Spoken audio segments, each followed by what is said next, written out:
ഇന്നത്തെ റെസിപ്പി വളരെ എളുപ്പത്തിൽ തയ്യാറാക്കിയെടുക്കാവുന്ന വളരെ രുചികരമായിട്ടുള്ള പായസമാണ്. അപ്പോൾ സാധാരണ നമ്മൾ പായസമൊക്കെ ഉണ്ടാക്കുമ്പോൾ ഒരുപാട് സമയം ഇളക്കി കൊടുത്തുകൊണ്ടൊക്കെ ഇരിക്കണം. പക്ഷേ ഈ ഒരു പായസത്തിന് അതിൻ്റെ ഒന്നും ആവശ്യമില്ല. അപ്പോൾ ഇതെങ്ങനെയാണ് തയ്യാറാക്കുന്നതെന്ന് നോക്കാം. അതിന് വേണ്ടിയിട്ട് ഞാനിവിടെ 1/2 കപ്പ് ഉണക്കലരിയാണ് എടുത്തിരിക്കുന്നത്. അത് നല്ലപോലെ കഴുകിയതിന് ശേഷം ഒരു കുക്കറിലേക്ക് ഇട്ട് കൊടുത്തിട്ടുണ്ട്. ഇനി ഇതിലേക്ക് ഇതിൻ്റെ 3 ഇരട്ടി വെള്ളമാണ് ചേർക്കേണ്ടത്. അതായത് 1/2 കപ്പ് അരിക്ക് 1/2 കപ്പ് വെള്ളം ചേർത്തിട്ടുണ്ട്. ഇനി ഇത് മൂടി വെച്ച് 2 വിസിൽ വരുന്നത് വരെ ഒന്ന് വേവിച്ചെടുക്കണം. അപ്പോഴേക്കും പായസത്തിന് വേണ്ടിയിട്ടുള്ള പഞ്ചസാര ഒന്ന് കാരമലൈസ് ചെയ്തെടുക്കാം. അപ്പോൾ അതിന് വേണ്ടിയിട്ട് ഒരു നോൺ സ്റ്റിക്കിൻ്റെ പാനിലേക്ക് 1/2 കപ്പ് പഞ്ചസാരയാണ് ചേർത്ത് കൊടുക്കുന്നത്. അപ്പോൾ ഈ ഒരു പായസത്തിന് നല്ലൊരു പിങ്ക് കളറായിരിക്കും കേട്ടോ.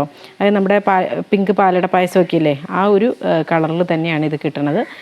അപ്പോൾ അതിന് വേണ്ടിയിട്ടാണ് ഇതുപോലെ കാരമലൈസ് ചെയ്തെടുക്കുന്നത്. അതുപോലെ തന്നെ ഈ കാരമലൈസ് ചെയ്ത പായസത്തിന് ഒരു പ്രത്യേക ടേസ്റ്റുമാണ് കേട്ടോ. അപ്പോൾ അതായത് അവിടെ ഇരുന്ന് പയ്യെ ലോ ഫ്ലെയിമിൽ ഇട്ടേച്ചാൽ മതി. അപ്പോൾ തന്നെ ഇരുന്ന് നല്ലൊരു ഗോൾഡൻ കളർ ആവുന്നത് വരെ കാരമലൈസ് ചെയ്തെടുക്കണം. അപ്പോഴേക്കും ഞാനിവിടെ പാല് തിളപ്പിക്കാൻ വെച്ചിട്ടുണ്ട്. 1 ലിറ്റർ പാലാണ് കേട്ടോ എടുത്തിരിക്കുന്നത്. അപ്പോൾ അത് തിളച്ച് വന്ന് തുടങ്ങിയിട്ടുണ്ട്. അതുപോലെ നമ്മുടെ ചോറും വെന്ത് വന്നു.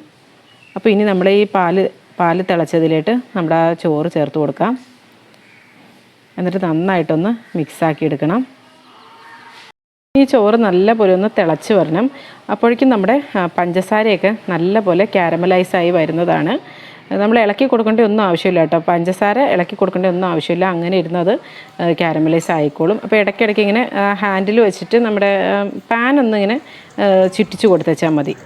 അല്ലാതെ പ്രത്യേകിച്ച് ഇളക്കി കൊടുക്കേണ്ട ഒന്നും ആവശ്യമില്ല. അല്ലാണ്ട് തന്നെ കാരമലൈസ് ആയിക്കോളും. അപ്പോൾ ഒരുപാട് കറുത്ത കളറിലായിട്ട് ആവരുത് കേട്ടോ. ഒരു ബ്രൗൺ കളറായിട്ടുണ്ടെങ്കിൽ ആ ഒരു പഞ്ചസാര ഒരു കരിഞ്ഞ ടേസ്റ്റായി പോകും. അപ്പോൾ അതിന് മുമ്പ് തന്നെ നമ്മൾ എടുത്ത് മാറ്റുക കേട്ടോ. നല്ലൊരു ഗോൾഡൻ കളറായി കഴിയുമ്പോൾ തന്നെ ഈ പഞ്ചസാര നമുക്ക് കാരമലൈസ് ആയത് നമുക്ക് ഇതിനകത്തേക്ക് ചേർത്ത് കൊടുക്കാം. അപ്പോൾ ആദ്യം കുറച്ച് കട്ടയൊക്കെ ആയിട്ട് വരും കേട്ടോ. കാരണം നമ്മൾ ഈ ഒരു പഞ്ചസാര പെട്ടെന്ന് തന്നെ ആ ഒരു പാലിലോട്ട് ചേരുമ്പോൾ കുറച്ച് നേരത്തേക്ക് ഒരു കട്ടയായിട്ടിരിക്കും പോലെ തോന്നും.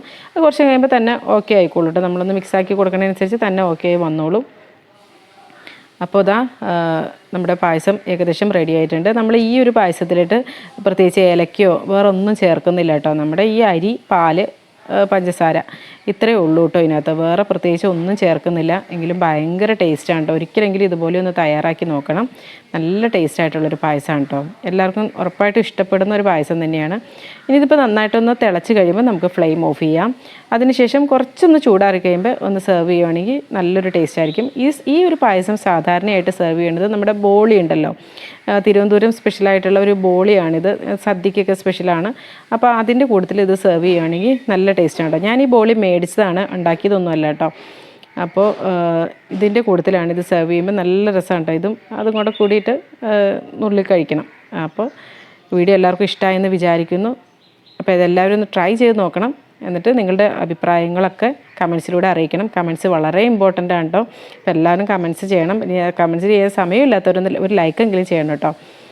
അപ്പോൾ നല്ലൊരു ഉഷാറ് വീഡിയോയുമായി വീണ്ടും കാണാം. എല്ലാവർക്കും നല്ലൊരു ദിവസം ആശംസിക്കുന്നു. Thank you for watching Aisha's creations.